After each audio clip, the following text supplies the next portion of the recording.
Hey nerds and welcome to The Gutter. My name is Steve-O, the host of the Gutters podcast. This is Season 3, Episode 21. We're going to be talking about Stadia, Google Stadia, and the future of gaming. So we'll give you a little bit of primer on what Stadia is. We'll go over sort of what we want to see out of future in gaming in general. You could talk about VR, you could talk about consoles in 2020 and going forward. You know, however you want to. There's more of a free-flowy conversation than a structural. There's a lot we can talk about there. There's a lot we can talk about. So we'll probably run out of shit to talk about in 10 minutes, which is what happens whenever I have this topic is so broad, we don't go anywhere with it. And I'm like, well, let's talk about the blue sword in Final Fantasy X. And like an hour and a half in, we're like, we gotta hurry up. For some reason, we spent an hour and a half on Titus's fucking sword. How to get it, what it does, and history. In the box. Joining me today is Jam and Amon. What's going on, guys? And at the end of the couch is Raven One Lead. That's me. How's it going, guys? What have you been playing? A ton of Realm. You're like balls to the wall Realm? Like hardcore. I'm going to be a competitive Realm player, or I'm not going to play video games.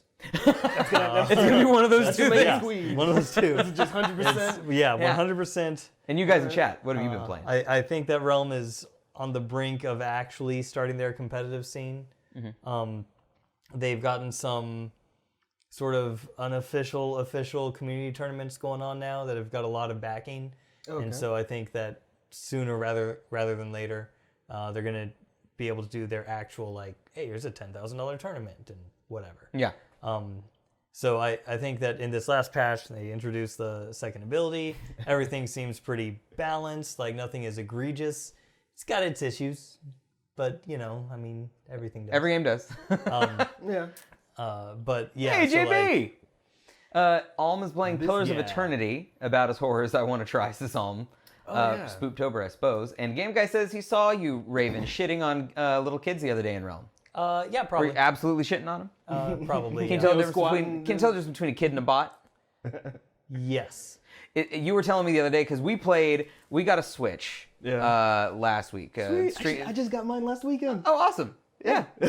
So Crazy Smurf got us an early wedding gift, and they got us a Switch. Sweet. And then Shark got us an early wedding gift and got us an Untitled Goose Game, which I'm really excited to watch Sarah play that. Have you heard of Untitled Goose Game? I have. You're a goose. I have, actually. And you walk around and you honk at people and you get into mischief.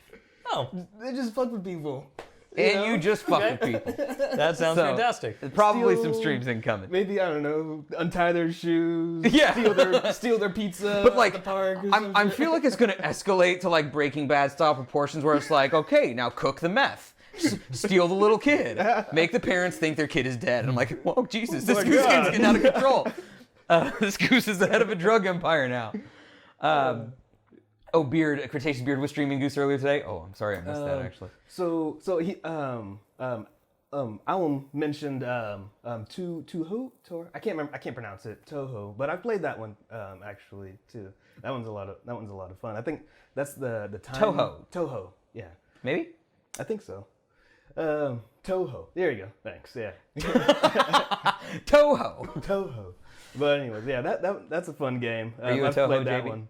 That was like a little indie game. It's pretty cool because I think that if I'm thinking of the right one, it's where you can stop time and you can kind of throw out little shuriken or and just kind of kill your enemies in front of you. So it's kind of cool. all just one big explosion. So it's not about feet pics.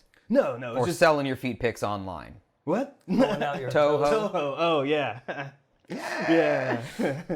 So Raven, when you decided to go competitive then, if you're gonna be okay, I'm gonna actually try to win shit in Realm. Yeah. Does that change the way you play? Does it change the way you think about it, or do you just do what you're doing and more often? So one of the reasons why I like Realm seems to be translating over into its tournament scene. So most Battle Royale games, you do get points for killing other people, but the vast majority of points is in placement. Yeah. So now, not only just in-game are you punished for engaging and rewarded for hiding, but in tournament, money is on the line for not engaging and hiding until you get to a top 10. Antithetical to what you typically describe as the focus of the game. That's most Battle Royales. Yeah. So in Realm, it's weighted the opposite. Okay, Yeah. okay, gotcha. It I see what kind you're of saying. seems like what you're saying is just, it's kind of changing the dynamic of the game. Oh, it's Yeah. Galen Caldane. So Welcome, I guess guys. say the meta of the game, or I guess So the strategy. yeah, like you get a lot of these people that come over from Fortnite.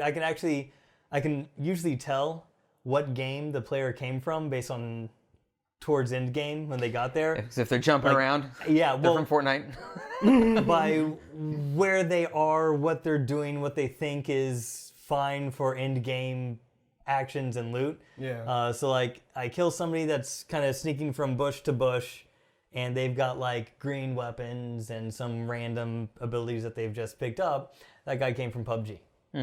If I see somebody who's got, who's jumping around and hiding in a building and, usually has slightly better weapons, they usually came from Fortnite. Like I can kind of tell what game they came from based on how they play in Realm. That was funny because when we were playing Realm last Wednesday, I remember we were engaging someone and they started jumping, and Nerdez goes, "What is this Fortnite shit?" I do remember that. That was actually in when you were doing PUBG. Maybe it was PUBG Yeah. and they were jumping. Yeah. Yeah. Oh, okay. But that's still pretty funny. But yeah, so basically my strategy doesn't change a ton because they weight kills so highly in the tournament scene that you can't just, unless you're gonna win, Yeah. you can't just You get gotta top 2 go or 3 in and with a couple kills and be fine. Like you need 10, 15 kills Right. to place in a Realm tournament. Oh, JB, thank you for coming in, man, and I hope you feel better. He says he's got a feeling rather ill. He's got to recoup for work tomorrow. Oh, JB was just at the beach all weekend, so well, I don't feel too bad for you. Fuck you. I Good. guess. Have fun. You deserve it. I do hope you feel better. Vacation, baby. Oh no, beaches. Hey, Sis, welcome. Yeah, you guys in chat. What if you haven't answered yet? What have you been playing? Amon, what you been playing? So I've just been playing a lot of Gungeon with the roommates lately, and God, that game's so fucking good. It is. It's addicting. Yeah. It's like, all right, come on, one more round. Like, we fucked up that round. And it's so. All of the references in it are fantastic because there's references to everything. There's like Right? Ghostbusters gun. Yeah. There's guns from Metal Gear Solid, and like I'm sure I haven't seen it yet, but there's a Battlestar Galactica reference in there somewhere. Like literally any pop culture reference to literally anything you can think of is in this game, either in the lore somewhere or in the guns the or in a characters, character. yeah. It's crazy. And like the gimmick guns that they give you are sometimes just so hilarious. Like there's the JK-47 and then there's the actual AK-47, and Yeah. the JK is just a piece of shit gun where it just shoots like one every second. It's like, what is this? What the fuck? I thought this was supposed to be good. No, JB, Or, JB, we love you, buddy. Do get better. There was like a pillow gun. It was like, what? And so like you basically just toss pillows at people, and then I think you can beat them. There's a letter R that you find. I think it's a letter R. Okay. And when you shoot, it fires the word bullet, bullet, out. Okay. There's a shotgun shell that fires shotguns. Oh yeah, and then there's the bullet that shoots pistols. Yeah, and then there's like and some of them have upgraded versions where like you shoot the shotguns spread out, and then when they hit stuff, they fire bullets out of it. Like there's crazy shit. It's pretty fun. It's pretty cool. Way cooler than Borderlands. Yeah. Like, As far as the loot and as far as the guns. guns and loot and stuff like that, yeah. It's way cooler. Yeah, it's a lot of fun. And also hard as shit. Yeah. Since playing a lot of Killing Floor 2, which is a left. Tell me if I'm wrong, Sis. Would you describe Killing Floor 2 as kind of a Left 4 Dead clone? I mean, it's a game where you have 4 or 5 people and waves of monsters come at you, and maybe you have some things that you've got to take care of while you're doing that, but it's mostly just you know. Okay. It's PvP as well, so like. Is there PvP as well? I think so. Maybe not. Ooh. I haven't played it to be honest. I thought there was zombies, or you can play as the enemy team. As well. Oh, it's a 6-player zombie killing game with waves of monsters. Absolutely different. Completely different. Yeah, I a don't know whole what you're different talking about. genre buster. Yeah, or I guess it was Left 4 Dead where you can play as the enemy. Yeah, Left 4 Dead Left 4 Dead 2. They had a mode where you could play as different zombies, and you spawn while the other characters try to finish the level, and you try to wipe them out. Yeah. And that was pretty good too. Yeah. They did just release PvP in Killing Floor 2. Okay, fantastic. So I have been playing. I got a little bit better at Banjo-Tooie. Banjo-Tooie is actually the first game on stream. No, that's not true. The second game that I wanted to stop. Okay. I was like, I fucking hate this. The first one was Echo the Dolphin. Right. And Echo the Dolphin, I did it a few sessions with the different game. I was like, I'm going to play Echo for the 45 minutes because I'm going to get sick of it. And then I'm going to play Sonic. Yeah. And then I'll go back to Echo next week and then play Sonic 2 or whatever. And I finally was like, I can't fucking do it. Echo's too hard and I hate it. So I can't do it. With Banjo-Tooie, I thought that as well. Because Banjo-Kazooie is a really great platformer. And collectathons, you go through different worlds and you solve puzzles and you collect all the shit and you collect 100% of everything so you can fight the final boss and stuff like that. Banjo-Tooie is similar in that setup, but all of the levels are huge, sprawly affairs instead of sort of like tight explore everything and check all the shit and do the puzzles. Gotcha. It's like the second level I thought was another hub world. And I was like, okay. And everything's so spread out that it's not like you're not seeing like lines of notes or anything. You really just sort of waltz around these giant wide open spaces to do this collectathon. And so it was extremely tedious for me. Where I was like, okay, if I had a third person camera behind me, sort of like traditional third person action game, this would be doable. But because it's sort of a floating sort of above you and you can control how far it zooms a little bit and kind of around, it was just like, I can't fucking see where I'm at. It's hard for me to tell where I've been. I just hate it. So what I did was I started watching YouTube videos. Banjo-Tooie is too big. Thank you all. I 100% agree. It's just too big. And they're like, oh, we should blow this game up because, we've perfected the technology, so let's make it huge. Right. So you don't fill the space with stuff. Yeah. So I watched YouTube videos, actually, like everything I had done and like the next level of like someone doing 100% playthrough. And I just sort of got my feet under me of like, okay, I see how they're exploring and the kinds of ways they're interacting with the world because I was not on that same page. Gotcha. And so now I think I got it. And then I was playing Sekiro today. I'm in the final. I'm in Fountainhead Palace, which if you guys have played Sekiro, that means something to you. You get to a point where you can choose to end the game or play the end game. Like you get a decision. You do this thing and the game comes to an end, or you do this thing and you go here and finish that part. And so I'm in that, finishing that stuff. And it's fucking hard, of course. Yeah. But I had a really cool moment with the boss, the corrupted monk. Oh yeah. Because there's two. There's a corrupted monk, and he's like a ghost, and you fight him, and he's like, all right, you did the thing. So now that you've done the thing, you've gathered all the shit, so now you can go to the end game if you want. And you go to the end game, and it's the actual corrupted monk. Like, the next fucking thing. And I'm like, God damn it. Because the first one was a piece of shit. Yeah, it was. And so the first one had just one health bar. And in Sekiro, you can slash someone until their health is down, but they block a lot. It's like a sword fight. So the other option you have is to break their stance, break their poise. So they have a health meter and a poise meter, and when the poise meter fills up and they can't take anymore, Yeah. they're you can just do a death blow. Regardless of how much health they have, if you break their poise, you can do a death blow. But some bosses can take 2 or 3 or whatever. Yeah. So the first one had 1, the second corrupted monk had 3. And I realized that the second death blow, I could, as soon as I did the first death blow, if I went up into the trees, I could immediately do the second one. Because as he sends these phantoms after you, and if you jump up into the trees, and you have to jump, and it's real tight, but you can jump at him and immediately take that second one down instead of having to like break the poise again or whatever. Wow, okay. So I was like, I just had this. It was just a really cool thing. I was like, I just figured some shit out. Okay. It's exactly why I play these kind of games. Let's figure out little secrets against the boss. Yeah. And like, I didn't like look it up. It was like, if you do this, it's a really much easier way to do it. It was like, I fucking figured something out. I feel like a damn genius. You block That's too a good much, feel. but if I would not take miss, yes, yeah, I do. I block a whole lot. Yeah. I always have my focus. Also, I learned. Remember when you were in the stream early on in the Sekiro stream, Yeah. and we couldn't figure out why in the world you would want to jump behind someone, because once you break their poise, you can do a death blow. But Sure. there's a move where you can jump and it places you behind them to do the same death blow. You're invincible when you do the death blow. So Sure. for a while, I was like, why the fuck would I want to jump behind him? It's just another second between me killing him. Yeah.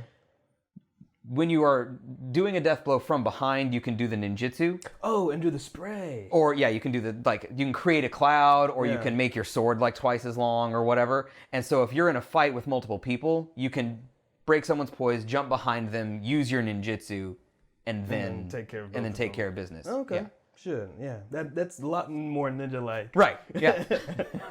You didn't even figure that out. You just got good, Sis. Okay, yeah. That was what I was talking about earlier, because Sis came in and I was like, oh, I'm so proud. You're going to be so proud of me, Sis, because this boss that you had such a problem with, I figured out this thing. But I apparently didn't explain it at all or right earlier. Oh, man.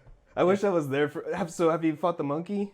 Yeah. Man, I wish I was there for The that. headless ape? Yeah, the headless ape. Yeah, twice. Yeah, Yeah. there's two of them motherfuckers as well. Yeah. And the first one is especially good because this ape is raging, and Yeah. he's got the sword in his neck, and you fight him, and when you break his poise, the death blow is he jumps up and he grabs this giant sword that's already stuck in him, and he swings it around and decapitates him. I'm like, yes, It's That's pretty pretty badass. cool. Like, it just feel through his fucking neck and great. He just, rip and the then rest of it. and then the motherfucker stands back up and grabs his head with one arm, grabs the sword with the other arm, and there's a second phase. Yeah. And that happens a couple times in this game where I just go, oh mother, Yeah. you think you've I won wanted and you to see haven't. your reaction Yeah, for that. that was good stuff. I bet that was great. Okay, guys, so let's talk a little bit about Stadia and the future of gaming. If you guys are not sure what Stadia is, do you guys know what Stadia is? Yeah. What Google Stadia is? I do not. Of course. Okay. Google Stadia is a console-less console. Oh, okay. I have heard of it. I guess I haven't heard the name. Right. So you can purchase games from Google Stadia, like Assassin's Creed Odyssey or Watch Dogs 3 or Borderlands 3 or whatever, and you do not need a PC to play it. You don't need a console to play it. You just need access to Google. So Google Chrome, good internet. Yeah. Google Chromecast, and they have a Stadia controller. So this is what the Stadia controller looks like right here. It looks like an Xbox One controller, pretty much. But as long as you have bitchin' internet, and here's the thing that gets me: the internet to me doesn't seem especially bitchin'. So the internet speed requirements: Stadia will require at least 10 Mbps for 720/60. 20 for 1080p HDR60 with surround sound. And for 4K HDR 60 FPS surround sound, 35 Mbps. And I think, really? Oh, yeah. That doesn't You don't sound need bad. 150 for 4K or 250 or 400 Yeah. for 4K HDR 5.1? Is that bullshit? Yes. It's got to be It bullshit. sounds like that should be more for HD. Because the idea is that from any device, you don't need that you can play with good internet. You could play Assassin's Creed Odyssey in 4K at 60 FPS on your phone. Right. So have you? Well, you probably have never. Have you ever looked up? I'll just sit this one out. the system requirements for a PC game you want to play, and you look at the minimum, right? And you're like, ooh, I technically have the minimum to play this game. Of course, yeah. And so you try to play it, and you're like, oh, by minimum, they mean it will load up. in the lowest I setting. can't actually play anything using the minimum spec. Cisco's that's such a mood. Yeah, so internet crashes all the time in Alm's experience. So what happens if the internet crashes? Right. I would believe that you have to have a consistent and uninterrupted internet source that is high. Yeah. Like, that trucks along. I would think. Because you're streaming the game. Right? So there are a few things that Google has also talked about. Some things are cool and some things scare me. One thing that scares me is they have this idea, which is a really clever marketing term called negative latency, where it uses AI to predict what it thinks you're going to press to minimize the latency between you pressing it.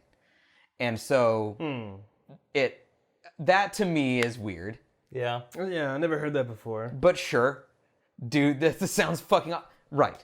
So I'm imagining this is the best thing I can think of in my head, right? To try to give them an equivalence here. Do you remember in Halo? Mm-hmm. Combat Evolved. The I was original just thinking Halo. Halo for some reason too. Yeah. You're sniping. You're zoomed in across the map on a grunt, and an elite walks by, and it fucking pulls because of the auto aim. Yeah. That's what I'm thinking of. Is like the game is trying to help you. Yeah. And you're like, no. Yeah, Like- quit helping. Like I'm thinking, Quit helping. I'm thinking like it would throw down a shield for me, and I didn't want to throw down a shield and waste that. Right. Or Now, something. obviously, that would be literally game breaking. Like everybody would shut that off if it didn't work. So my practical brain goes, if that's something that works, then sure. Yeah. You know, whatever makes my gameplay experience seamless. But I tell you what, if it happens more than once a session, you know, you're gonna go, that was supposed to be a grenade. I'm shutting that the fuck off. Yeah. Or it could work kind of in your favor, but just kind of be shitty. It'd just be like auto aim. What if you were in fire, in a firefight, and it maybe goes straight for the headshots. Maybe it just gets all headshots. Right. Yeah. So, Calvin, you have a good point. I'll jump to that here in a second. streaming the game isn't going to be significantly different than the way you play games now. Especially like your your MMORPGs or even your battle royales. Things that are run from the server side anyway. Yeah, like when I load up a Realm game, what my computer has stored is the map, and then literally everything else in there, chests, goblins, drops, people, everything else in there has to be streamed in because it's different every time. Right. So now you're just also streaming in the map, which can be done in chunks. Since the map doesn't change, it can be sent over a lot quicker. So I imagine that it would be the same as streaming any other game, where if your internet has a dip, you get some lag. Maybe, you know, instead of just the person kind of disappearing and reappearing in another spot, like the map kind of glitches for a second, and then like you just carry on about it, you know? Like I don't think it's going to be significantly different. I do think that you're going to need more than 35 down, though. I think you're going to need more than 35 down, I'm guessing. So Colleen says it's probably not true 4K. The problem with the term 4K is that even references like upscaling.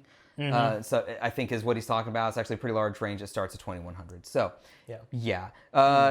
According to the Wikipedia, Stadia supports the streaming of games in HDR at 60 frames per second with 4K resolution and anticipates eventually reaching 120 at 8K. So 120.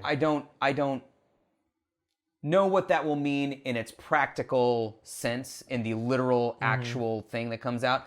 Let's just say it's not 4K. Let's just say it's upscaled 4K, or let's say it's 2100, or let's just say it's 1080. It's 1080, sure, yeah. If you're streaming a game at 1080 at 60 frames per second without, and if I can play Assassin's Creed Odyssey at 1080 60 with no PC at 35, if it does what it says it does, Right.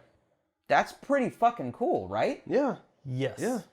I mean, if it can do If 60 it does frames, what it says it does, that's cool. Yeah, 60 frames per second, and then you said 120 at 4K, or maybe, I don't know, maybe you could still do 120 at 1080. You know, that'd be badass too. Just the awesome frames. Yeah. So that's the thing that Steam's not going to care about because Yeah. I like frames. he doesn't. I like 60 frames. I now am on the 60 frame train. In fact, to the point where I'm replacing my capture card to be able to do 60 frame stuff. So, All right. Dude, just wait. After when I found that Windows glitch that I told you about, do you know about the Windows glitch? Windows doesn't like to render two separate hertz at the same time. Yeah. So if you have a 144 hertz monitor and you're playing your game, and then you pull up somebody streaming on a second monitor that's 60 hertz, Windows is going to cap your 144 hertz game to 60. To 60 FPS. Yeah. Which really sucks for streamers. You don't have the money to buy fucking 444 hertz monitors. So I basically get to play Realm at 144 during the week, and then when I stream, I have to play it at 60. And you can see the difference. And oh my god, it is. I was like, Yeah, how do you guys do funny. this? You Yeah. can see the difference. Also says I've given up PS Now because the game streaming would kick me out every 30 minutes. Yeah, so that would be a downside. For me, my internet is on 99% of the time, I think, if not more than that, if not 99.99. Yeah. My internet is extremely stable. Everybody's mileage may vary. Right. Sis says, what if you stream a game that's streamed in already, though? This is a cool thing. This is a thing I like the idea. I don't know that I would ever use it. Stadia is Google's thing, so it's connected to YouTube. Right. If you are watching a YouTube streamer and they're playing Sekiro, they have a constant save state that's going that you can take that save state. So if I'm watching someone play Sekiro and they're at a boss and I'm like, I want to give that a shot, No way. I'm pulling up their save state and now I'm playing from where they are. That's pretty No cool. fucking way. That's pretty fucking cool. That is dope. That's super cool. Who was it? It was Master No, Charles. that's not what you meant, sis. But it reminded me of the streaming But that is a aspect thing. of it. Yes. Yeah. The thing I said is a real thing. Yeah. That's awesome. There was a game that Master Charles was playing that was kind of puzzle-based, but 2D. You know, the games that Master Charles likes to play. And like he was having a really hard time trying to figure out the order of doing things to get up. And so like his chat was kind of helping him out. Oh, try this. Oh, try that. Like how cool would it be to be like, okay, we're gonna crowdsource this. You guys, Everybody take the save state. yeah, Figure it out. Figure it out. Let me know what works. Like challenge mode. Yeah. First one to get through this. That's pretty neat. But Sis does say if you're streaming a game that's streamed in already, so how does that work with your setup? Because you're streaming out a game that's streaming in. It doesn't change anything, No, right? Because you're downstreaming one thing and you're upstreaming that's You're doing that already. right with any of your online games. Yes. Yeah. Yeah. So it probably wouldn't change much. It won't change anything. Caldane's guess is that they use prediction theory. The server predicts multiple scenarios and acts on the ones that are the accurate path. Since the latency is only a second or so, since the latency is only a second or so, you wouldn't notice. I think I'm misreading something. A non-death in death. But yeah. Basically, I got it's we have multiple scenarios here, and then based on your inputs, it's likely this one. But if we have to correct it, Yeah. It's like you have a That's kind of 75% chance of survival, so Right. let's try to survive, or like you're fucked. So if I read go that, die. if I got your point, Caldane, hopefully. Yeah, it's about the negative latency, right? Yeah, I think so. Yeah. Yeah, that's how I kind of understood the way that it works. Is it doesn't actually choose the thing that you're going to do and do it for you. It has kind of preloaded into the quick access RAM, like the things that the thing that you're most likely to do, so that when you do it, it's already it's happening. right there. Yeah, I think. Okay. And Game Guy says that Parsec already does this pretty much. If it dips, it will pixelate. Oh, so if your internet dips, it just gets, it probably looks like shit. Yeah, that makes sense. Or you lose frames or something. So I've never heard of Parsec, so that may be something that's worth looking up. Also, Shark, hello, welcome. I gave you a shout out earlier for Untitled Goose Game. I appreciate it, Shark, and we love you. I know that I've lost some CTR games due to prediction theory. I fight to beat the other game, say I do win, and a second later tells me I lost. That sucks. You tell me about Parsec all the time? Well, you probably don't do it all the time. You probably do it just a lot all the time, and my all the time is different from your all the time, and so I probably forgot. By which I mean I just probably forgot.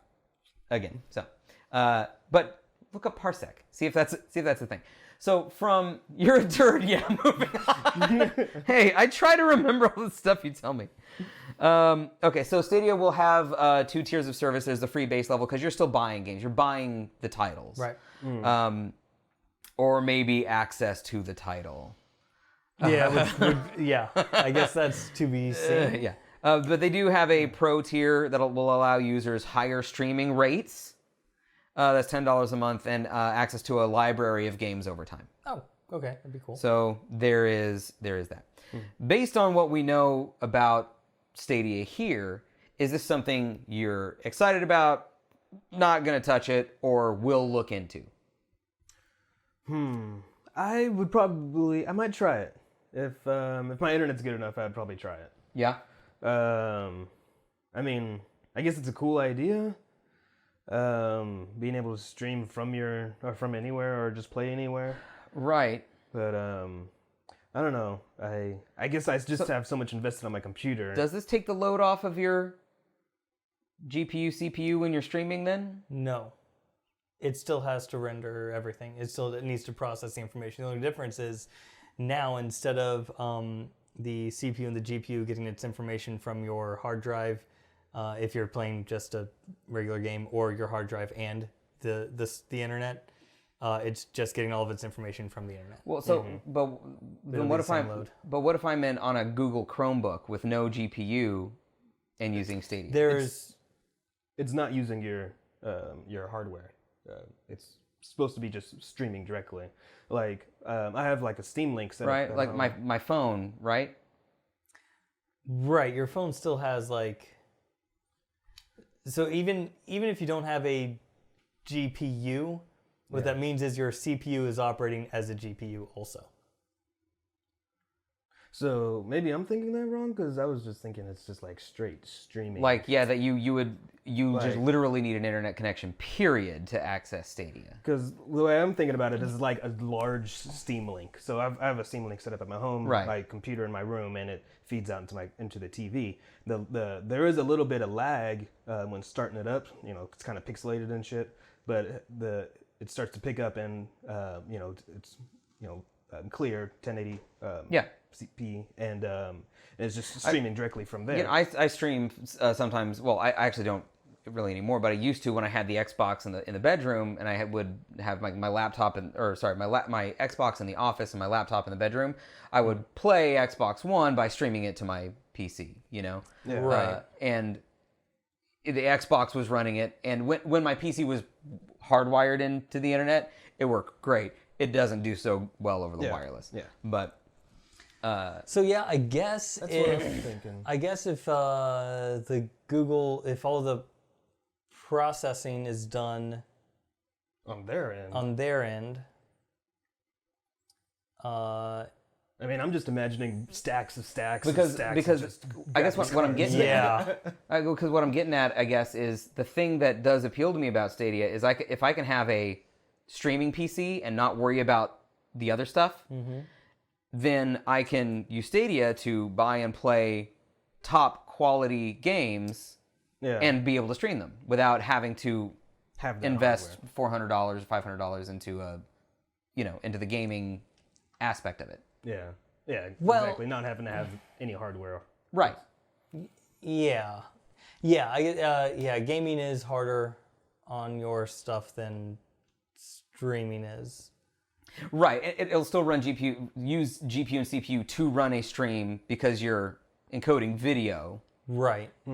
But it's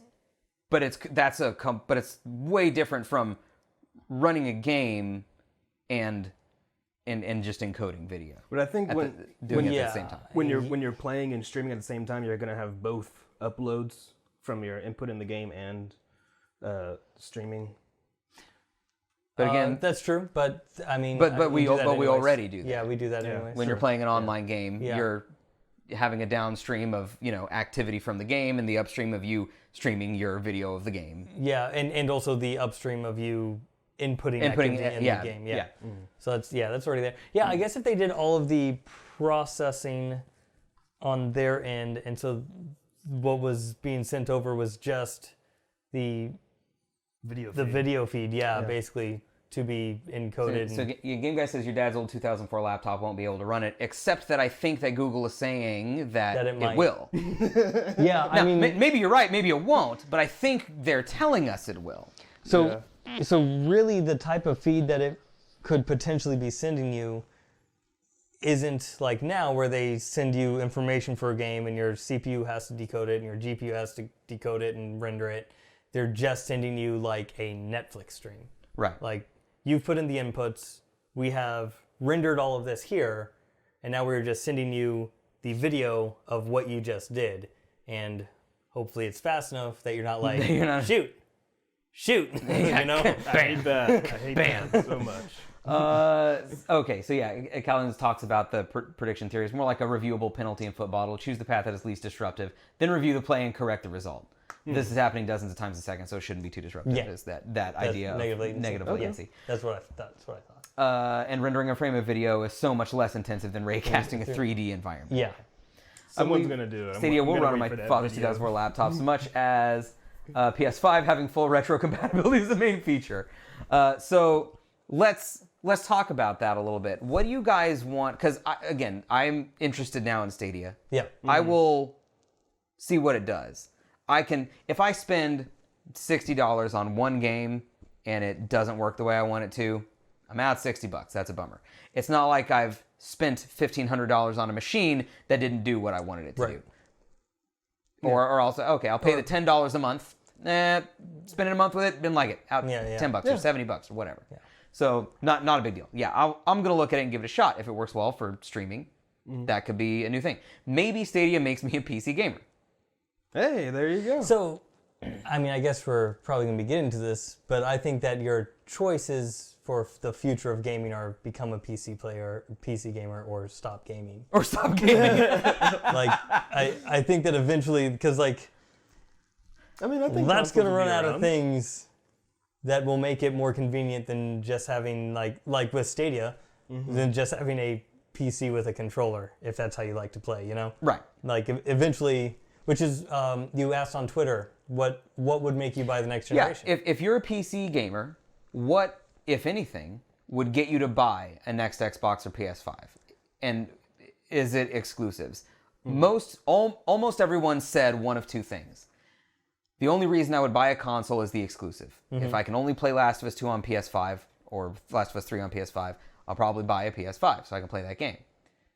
And then pretty much everyone else said, I'm not going to buy them. Yeah. So, like, the only use that I have for a console right now is as basically a Roku to turn my TV into a smart TV. You know, so like, I would absolutely buy the next generation console if I can get it for under $100. Right. But since I can't do that, like, the price does make the difference, right? So that's sort of where I'm at. Is like, I've been in the Xbox ecosystem for so long. But it's so easy to go from the Xbox to the PC ecosystem because it's the same ecosystem. It's similar. Yeah, it's pretty similar. You know, one of the things that I think it was Robotical Nick said is that, you know, you talked about minimum requirements, right? Yeah. Not something that we have to worry about. Right. I don't have to check any of my specs. If I go buy a game, It's gonna work. it's gonna work. If it doesn't work, I take the game back and get the other disc that works. Yeah. You know, that is really the only actual real argument that I have is I don't want to think about specs. Yeah. That's literally the only argument I have. Now, Kaldane mentioned something that was pretty interesting that I never would have thought of. If the consoles act as an Internet of Things home hub, then he, as a PC gamer, would then buy that console. And this is something that I would have even been like, awesome. yeah, I don't give a shit about that, except that it happened to me this week. I bought a smart lock. We were talking about this. I bought a smart lock. I presumed smart lock meant that I plug it in and it's ready. It'll connect to my Wi-Fi or whatever. Because I've bought light bulbs that literally the light bulb itself connects to the Wi-Fi. I don't have to do anything else. But the lock was like, no, the lock connects to a hub or a connect port or whatever. Right. And that hub, whether it be a Samsung hub or a home hub or a Nest hub or whatever, is what connects all your Internet of Things in your home that then connects your Wi-Fi that you can operate via Alexa or whatever. Google Home. So if your console acts like a IoT hub, then that would be a selling point. Yeah. And it's something I never would have thought of and think But really again, interesting. you're not. It's just like me. The only thing that'll make me buy a gaming console is if I can use it for things that aren't gaming. That aren't gaming. Yeah. Yeah. Yeah. So for me, it'd be price point, because if you know, Project Scarlet has Halo Infinite on it, I want to play Halo Infinite, and it's only on Project Scarlet, then well, that pretty much seals it. But if it's like, yeah, it's releasing on PC and Project Scarlet, okay. Will my 1050 Ti run it? No. Okay. So do I spend? Is it $600 or $700 for Project Scarlet? Because that means I probably maybe think about just getting a PC that's for $600 and I'm all set. Yeah. But that thing is supposed to be a fucking tank. So there's not a whole lot that we know. Okay, go buy my 1050 Ti from me. Okay. There's not a whole lot that we know. Some of the leaks that we've seen about the new consoles, there've been just leaks. There's not a lot that's confirmed. Some of the stuff that I read on Tech Radar earlier today was that the impression that they get is that Project Scarlet is going to be more powerful than the PS5. That's pretty much been back and forth. Mm-hmm. The Xbox is more powerful than the PS2. The PS3 was more powerful than the 360. No, the PS4 was more powerful than the Xbox One as well. Well, I guess the pendulum's swinging. They always go back and forth. But it doesn't really matter which one is more powerful than the other technically, because it all depends on several things. So a lot of games played better on 360 than on PS3 because they were ported better to the 360 than they were PS3. Yeah. So it's how you use the technology that you have. Here's the leak that has been going around for what the PS5 looks like. And I want you guys to tell me what you think of this. That's slick. I dig it. That's slick. You dig it. Interesting. Amon? I don't know. I mean, it looks cool. It doesn't look like a PlayStation at all. It looks more like a. That's why I like it. It looks more like a modem, to be honest. That was okay. So what I was going to say was, this looks like a 10-year-old router to me. This doesn't look like a thing that is like cool. But I say this as someone who likes the Xbox One. The Xbox One, and I see it still has discs there. The original Xbox Ones, especially. Yeah. That was the shittiest design I've ever seen. Yeah. The original Xbox. The original Xbox One. Yeah. It just looks like a VCR. Oh, okay. Like a VCR from 1985. At least the PS4 looked cool. You know, this. It's the lights on the front. Mm-hmm. Yeah. I think is the thing that's getting me. And maybe the flat face. This is leak. This is all we have right now to go off of. Speculation. This is all speculation. Yeah. Lowest common, so it doesn't matter if you win the specs where the PS5 looks like garbage. Random curves, just inconvenience. There's a lot of exhaust on it. It looks like exactly. Mm-hmm. Thank you. Yeah, there's a lot of fans on there. I wanted to say that. So I wish Calvin were here. Yeah. Because he would be telling me how awesome this looks and backing it up. But you like it. I do like it. Yeah. Why? So the exhaust is going to be functional, I hope. Right. It's not just fins to have fins. Just I hope fins it's just, on cars. It's just not for show. Like, so I was actually talking to, I think, Eddie on the way over here about the limitations of consoles versus PCs in terms of like, you have to, everything has to be kind of shrunken down. And so that's why like most games are running 60 FPS. Right. Because if you're running you had to take this, well, actually, I'll pull this back now that you guys have seen it, because if you're taking everything here and you're scrunching it here, you're losing stuff. Yeah. Mm-hmm. Like if you're going to run something that powerful, it's going to generate a ton of heat in that small box. You're not going to be able to, disperse that heat. Yeah. So if its looks aren't just for looks. Yeah, and the PS4 isn't allowed already. Yeah, then you would think that those vents are used functional to disperse heat to make it a better thing. But just kind of aesthetically, because it looks nothing like a PS4, also it doesn't look like a gaming console. No, it doesn't look like a gaming console at all to me. Which a lot of people are going to, a lot of like hardcore gamers, like people who decorate their houses like this, are going to be like, oh, why would I want that? It doesn't look like a gaming console. For your mom and dad who want to have a nice living room but still game every now and then or want something for their kids, they don't have to hide away the console and pull it out. They can just leave it out. It doesn't look like a gaming console. It just looks like another piece of tech and on their already tech-filled thing. Yeah, but I guess, wouldn't they be hiding the tech because it's tech and not because it's game console? Or you're saying that they don't have a problem displaying tech, but game consoles are toys, and so they put the toys away? Yeah, I think that that happens a lot. With Walmart feet, thank you for the follow. Also, name law. I like Walmart feet. Yeah. That's fantastic. No room for LEDs or anything. Shame. This is. You can put LEDs wherever the fuck you want. Yeah, man. I could LED the fuck Our out of that. LEDs on everything. Yeah. We were trying to sell Nerdez on a tower earlier, and we are like, you should put LEDs wherever the fuck you want them. You want them in the mouse. You want them in the fan. You want them in the. You want to laser etch some LEDs in there. We'll do it. Yeah. Always gotta have those RGB. Walmart feet. What are you looking forward to in the future of gaming? Are you looking forward to Project Scarlet, PS5, Google Stadia, or just PC gaming in general, VR? And you know, one thing, I don't know if we brought up, what about like Nintendo? Like, I mean, just the Nintendo idea of... is going to march to the beat of Nintendo's fucking drum For the rest of for eternity. the rest of eternity, and they're going to make millions of dollars doing it. And Well, or not. Or not. And it won't matter. Yeah, like I guess Wii they U could probably screw lost up. a bunch of money. Nintendo is speaking in terms of the size of gaming companies, is an extremely small company. They have like 5,000 employees total. They could not sell a single console for I think they said the next 100 years and still not go bankrupt. Right. Like they could continue to make consoles and just throw them away, not sell a single one. And they have 100 years before they go bankrupt. Like Nintendo will just forever do whatever it wants. Like they're set. I like that. Like they're set. But like, I guess I was just thinking in the sense of just how the Switch has become, and I don't know. I've always kind of think about how that can just continue to evolve and just maybe eventually do away with the DS and 3DS and just have the Switch. Like just the Switch. Yeah. I think the Switch is a console poised to take things that are not current gen, and even some things that are kind of current gen. Like Witcher 3, I guess, is coming out on Switch. Yeah.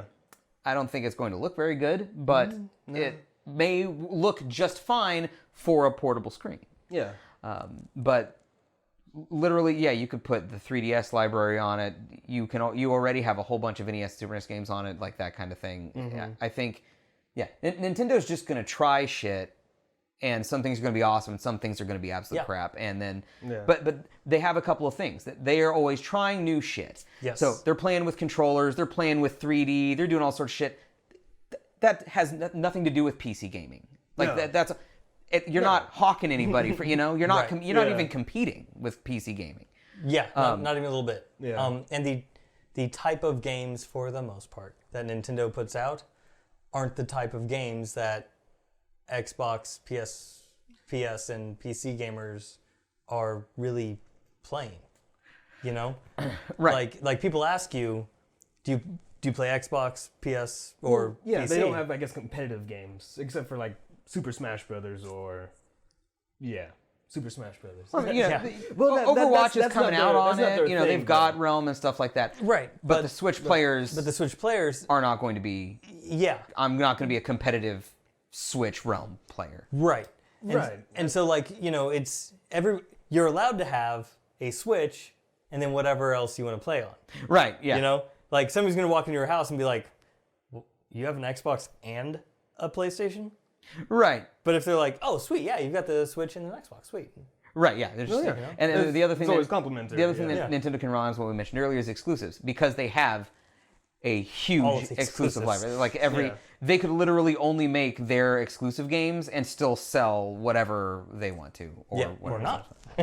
Or not. So you guys are making some really good points. I do want to get to them, but I did want to mention a couple other things about the PS5 before we completely leave it. Is that I believe they are retaining the disc drive. The thing that I read on Tech Radar was that they were not ditching physical media. Okay. I think the other thing is that they're replacing the vibration with haptic feedback in the controller. And one of the things that they were adding haptic feedback to is the triggers, so that if you're shooting a gun, that will feel different than if you're pulling something back on a bow and arrow. That's pretty cool. That's pretty cool. What about the recoil, though? That would be really cool. So, that would be... That's neat. Like if that level of interactivity is something cool. You're actually trying to hold down the trigger and you can feel your finger just like... Also, to be quite honest, I'll be buying it. Unless it turns out to be a catastrophically broken piece of hardware, what it looks like doesn't matter. And ultimately, I do agree. Yeah. I like having things that look cool in my shit. See, I like having things look different more than I like having things look cool. Yeah. I like them sleek and kind of I mean, you Yeah. remember my Nova, right? Yeah. Like, it was not a cool looking car. Yeah, but it you was- knew it was fucking yours when you Yeah, saw it. exactly, yeah. A brown Chevy Nova. And Walmart Feed is excited about VR. Is in PS5 like PS4 is already like they have their PlayStation VR Right. Yeah. bit that goes to it. PlayStation 5 I'm sure will continue that.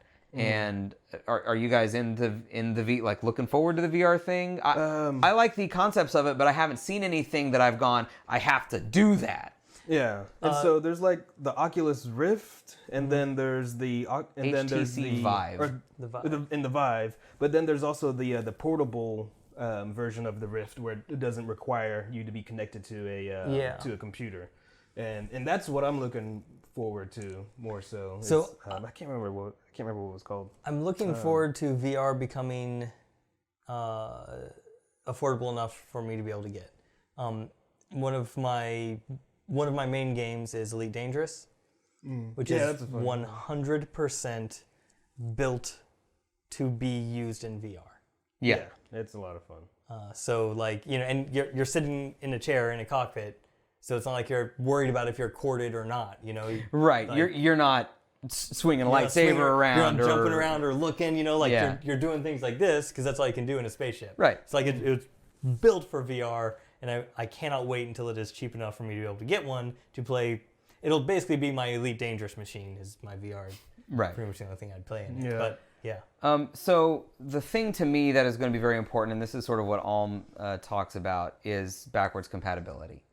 And it's not even just a cool thing that I would like to have now. It's becoming more and more important to me, especially as a streamer who does retro pretty regularly, is like the thing that I like about the PS3 is the PS3 allows me to play PS1 discs on the thing, and I can HDMI that out to my capture card and get that streaming going. So if PS5 is back compat to 4, 3, 2, and 1, guess what? I'm buying a PS5 because I still want to play Demon's Souls. I still want to play Metal Gear Solid 4 because I currently don't have a PS3. Right. And being able to do all of that. And Xbox is already a little ahead on that because they do have that already. So I expect them to keep that. I expect Project Scarlet to be able to play Xbox One games, the 360 games and growing, the original Xbox games and growing. Like that, it's not 100%, but they add to them fairly regularly. So that is extremely important to me, is to be able to do that. And something a PC can do with emulation, Yeah. Yeah. but I don't like using emulators It's a little, for a for a bunch of reasons. Yeah. Yeah. There's a legal reason. There's the yeah. like, it's a little iffy, you know. I mean, the emulators work solid. It's just sometimes, you know, it's just how you feel about downloading the games illegally or Right. whatnot. Yeah. They could get rid of the disk drive and have direct downloads. That's true. Yeah. But then, you know, we're going to have huge hard drives, too. You can order your own PC. Yeah, so if you have all your old systems, and here's the thing, even if I had a PS1, like a system, if someone brought me a PlayStation 1, doesn't do anything for me because I need to be able to capture it via HDMI. And so you can get adapters that will convert your RCA signal to HDMI, but it still looks fuzzy as shit. Yeah. The thing that I really like about the way Xbox One is backwards compatible and the way PS3 is backwards compatible is it will up-res things for me. It will upscale things automatically. So even if I'm playing Spyro on PS1 in a, you know, it's not in widescreen or anything, but it still looks like PS1 graphics, but it's not fuzzy clean, bullshit. It's clean PS1 graphics. Okay. Same thing with like Ninja Gaiden. If you put in the original Ninja Gaiden Xbox original disc into an Xbox Yeah. and capture it using a converter, it's going to look like fuzzy bullshit. As opposed to if I put it in my Xbox One, it's going to upscale and it'll look like old graphics, but clean old graphics. So there are reasons why backwards compatibility is important to me. Oh, little side note. But my childhood is fuzzy bullshit. And I'm not sure this is probably also just leaks and speculation, but I had heard, unless somebody's heard something more recent, but the PS5 is actually going to use a Ryzen processor. That Fact check. that's possible. There have been a few things. There have been reports just that it saying will the not word, be at aren't all you? backwards compatible. There have been reports that they have intended to be backwards compatible. Everything is just leak and speculation right now. Yeah. But the last thing that Tech Radar reported, PS5 will still play discs, but as to the exact hardware specifications, largely in the dark. The launch is late 2020. I believe Scarlet is similar.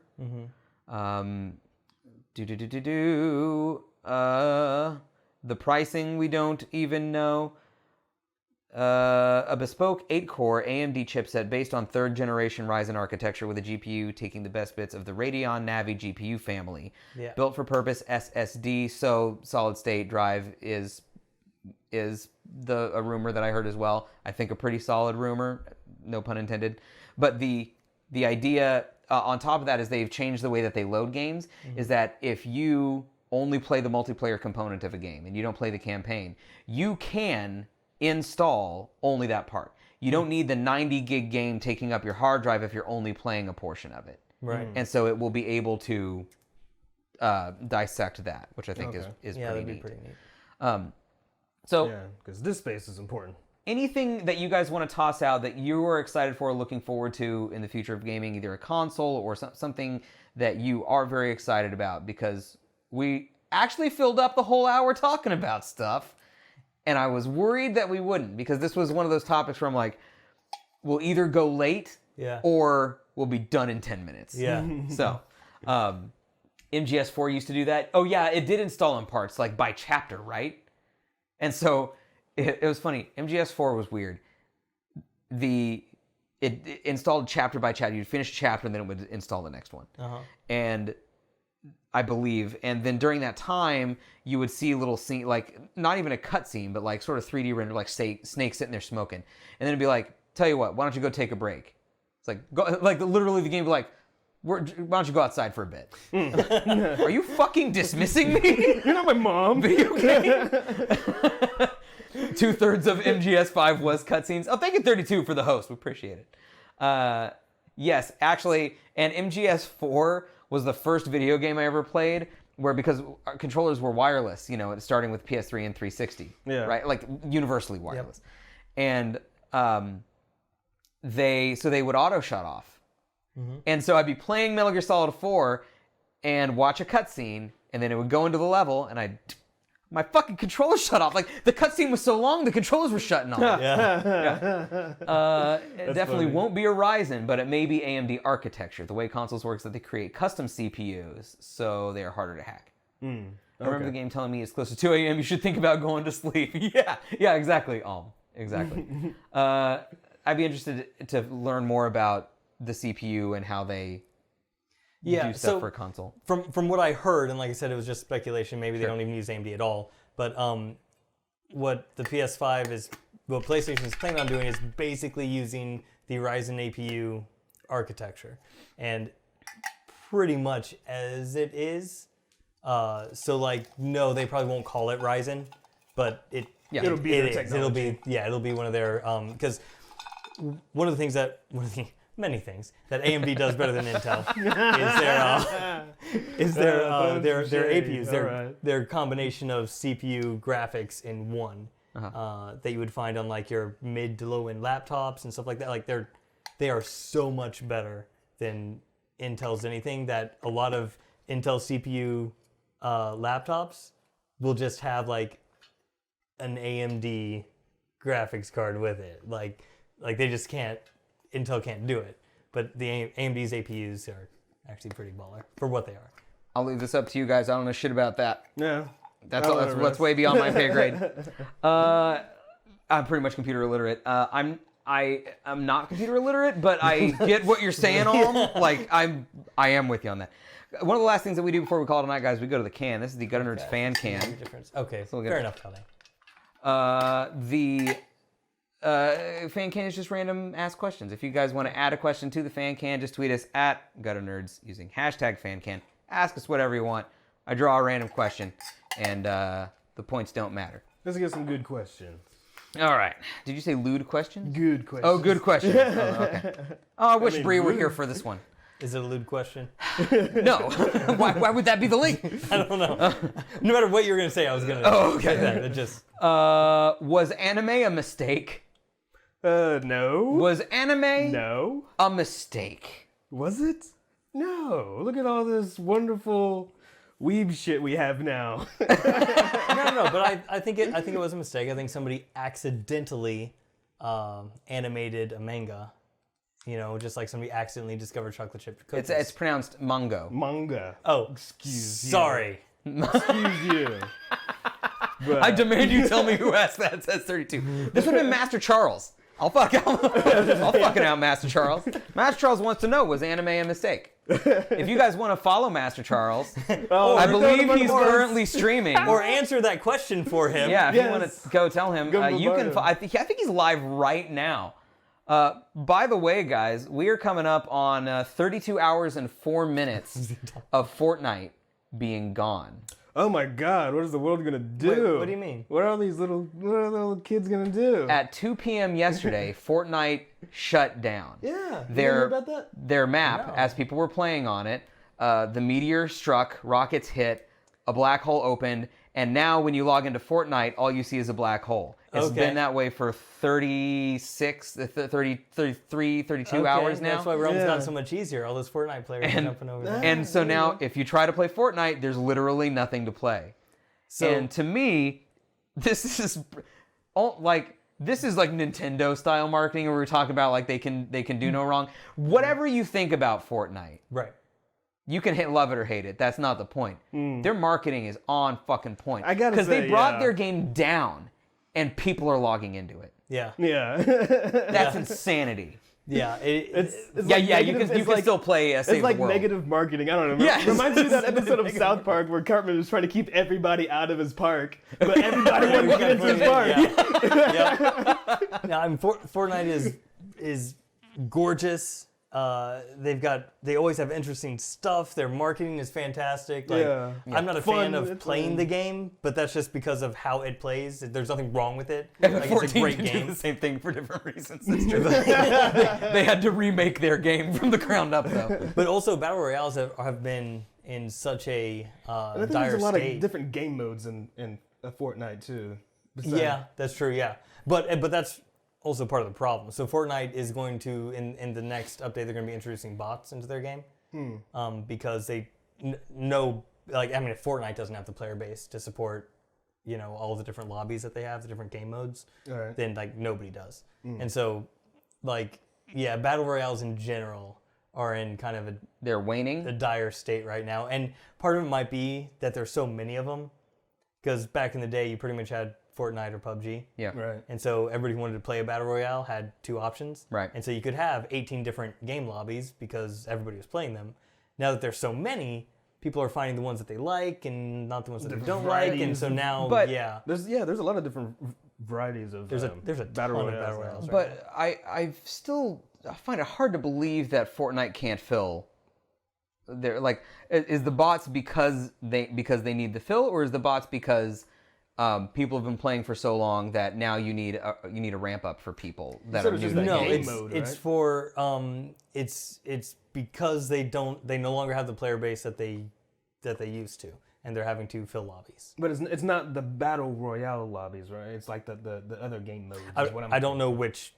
Because that wouldn't lobbies make It's sense to have probably- bots in the actual battle royale battle. You're saying it does or doesn't? I mean, it doesn't. It doesn't make sense to have bots. Well, if players are Makes a lot of waning sense. and you still need 100 people in your lobby to make your game, Yeah. Realm used a lot of bots and has scaled back as their player base has grown. okay. Yeah. To where when you go in, it does two different things. One, it makes sure there's 100 people in your map instead of you and 20, because Right. 20 people on your map is On your giant map, like you on never your giant find map, each other, and you're Yeah. The other thing is that if you are starting out, so PUBG does this on mobile, where the first game you play, you are literally the only character on the map. There's 99 bots in you. And then as you level up and rank up, there's 90 bots and 10 players, and then 50 bots and 50 players, and then 30 bots, because as you get better at the game. Because if people have been playing this game for so long, this happens with any online game. If you are new to Halo 5 and you jump into an online matchmaking session in Halo 5, you're going to get fucking handed. And you either have to have the patience and tenacity to learn the game through getting handed, or you're going to stop playing the game. Yeah. There's no in between. There's not. That's a good There's no learning curve. the online, right? Yeah. So it does that as well. Okay.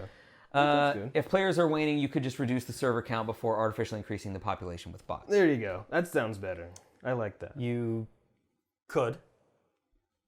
But I don't know if that would require restructuring the map, kind of like you're saying, if it's such a huge map. Well, No, it would be so like instead of having NA, EU, Australia, South Asia, all okay, these just different servers, consolidate all. you're just like, okay, all of you guys are playing on this server now, and all of you guys are playing on this server. we just have server 1 and 2. Yeah, NA and EU.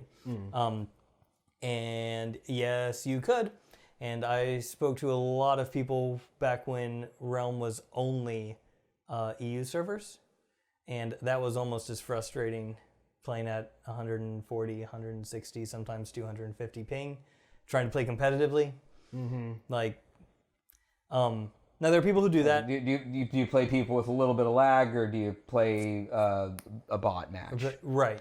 Also, a thing that you can do, which is what Apex did, is you have one game mode.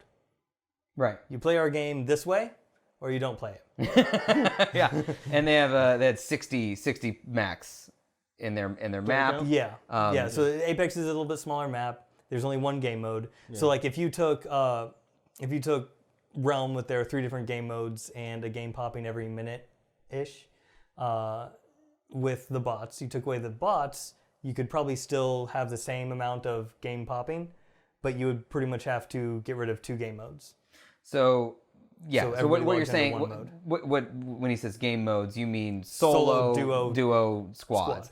In Apex, you play with squads. Period. They had a temporary solo mode that they did for a little bit, but probably to see if they had enough player base to actually add it in.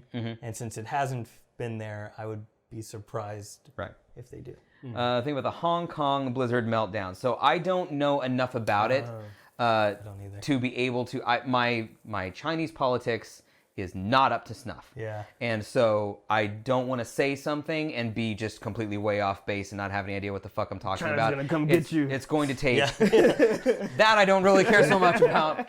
You're banned from China. But I don't want to. The issue I am vaguely aware of is that there are protests in China, calling for democracy from the people, and the government is, anti that. Yeah. But that is a very rudimentary, and maybe that is the extent of the understanding. But I don't know if that is the extent of the understanding. So I don't want to. So what people are kind of upset about is it's like China is having a say on, I guess, their products being brought into their country, right? And so if they want to be able to sell their services, China has to give them the A-OK. And so and along with that, the company basically has to go along with China if they want that stance. And that's not terribly unique. Usually when you ship games overseas, there are going to be cultural differences that they like, we'd like you to change this before we bring it over here. Yeah. If you have Wolfenstein in Germany, you don't see Nazi flags in the German version of Wolfenstein. It's not. Bring sailor girls over here, we're going to cut out that lesbian. There are things that change.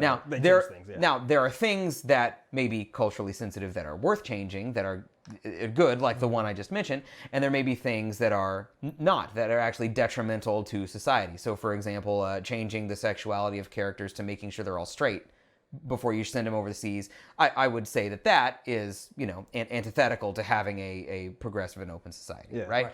So not having a Nazi flag in a game, I get you, but that's not equivalent to this other thing. Yeah. So I don't think I'm making a false equivalency here. No. I don't know enough about the Hong Kong situation to be able to say anything about it with any intelligence. Yeah. But if you are standing up for something that you think is morally correct, I trust you guys in chat and all the people that show up here regularly enough to be able to educate me on that, especially you, Caldane, who has their own podcast and having a podcast doesn't make you smart, but I've been on their podcast and I've listened to their podcast, and so I know that these are intelligent gentlemen that don't wreck their mice or mouses. Well, that's gone. I have no way to shut off the stream. They just Mises. Oh, two mice went flying. Well, get comfortable, guys. Yeah, get comfortable. We're hanging out. We're just hanging out. I can't do shit now. Can't turn it off. No. Da, da, da, da, da. Isn't it great when you go an entire podcast without a technical difficulty? Oh, we were so close. And then you have, we were so close. Where the fuck did it go? It's right in front. Thank you. Thank you. Nice. Oh my God. So yeah, that's something that I think is probably worth researching, and I urge you guys to research it and do it from multiple sources and learning. Oh, it's a practical difficulty, not a technical one. Thank you all. That's a good way to do it. Okay, guys. Next week is game night. It's game night number 2 for season 3. I think we're in for game night now. And we're going to be playing a game called Marooners on Xbox One. It is sort of a party game, sort of Mario Party-ish style game. But I think it's up to 6 players, so we should be able to jam in as many people as we need to. Maybe it's 4. I'll see. But that's what we're doing next week at 9 o'clock on Monday. Yeah. And don't forget, this week, if you guys are watching on Mixer here, our next stream is going to be Wednesday. I'm going to be streaming with Cretaceous Beard and Pool Pre. We're going to be starting the Gears 5 campaign, co-op campaign. So if you guys are listening on our podcast or watching on YouTube here on Thursday or after, that already happened. But, check out the Mixer channel anyway. It's mixer.com/gutternerds. Don't forget to follow us on social media. My name is Steve-O. I'm Jammin' Amon. I'm Raven 1. And we will see you guys next time.